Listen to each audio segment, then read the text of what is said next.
Uy! Showing na ang balota ni Marian Rivera nationwide. Napanood mo na ba?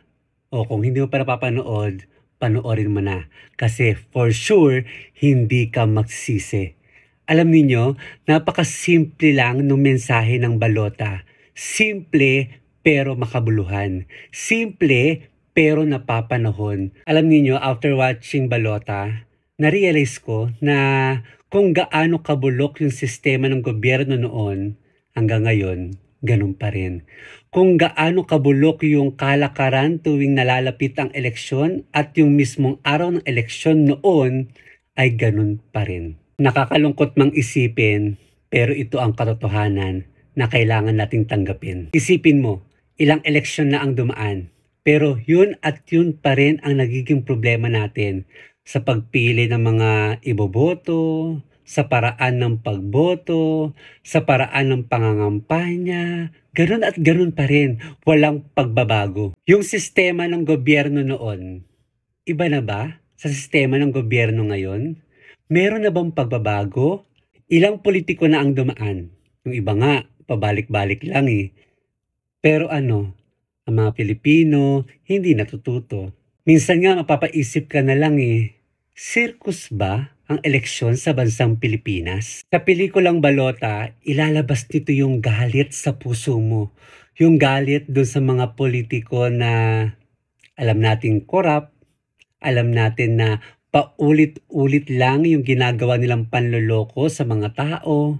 Yung mga politikong handang pumatay para magtagumpay na patuloy na iangat ang sarili nilang buhay. Sa pelikulang Balota, hindi lang galit yung ilalabas niya, kundi sa dulo, ilalabas nito yung pag-asa, yung liwanag, na sa kabila ng nangyayari sa paligid natin, sa kabila ng nangyayari sa ating gobyerno, meron pa rin pag-asa. Meron pa rin boses na maaaring ipagsigawan yung katotohanan, ipagsigawan yung hustisya, ipagsigawan yung katarungan, ipagsigawan yung karapatan, lalo na mahihirap. Naniniwala ako na sa panahon natin ngayon, meron pa rin Teacher Emmy. Maaaring ikaw, nanonood ngayon, Teacher Emmy ka sa bansang Pilipinas. Teacher Emmy na may dalang pag-asa.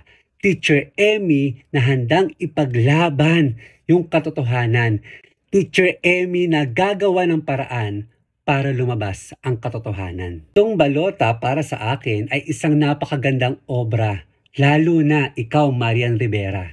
Pinabili, pinahanga sa husay at angking mong ganda.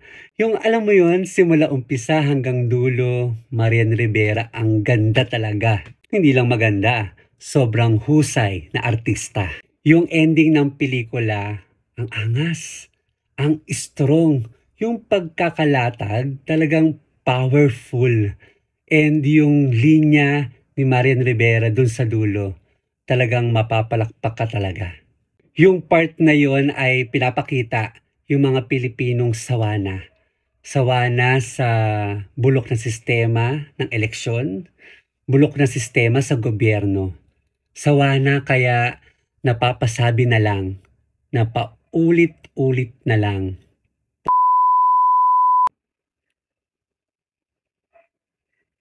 May pag-asa pa. Teacher Emmy. Ako, ikaw, tayong lahat, ang Teacher Emmy sa bansang Pilipinas.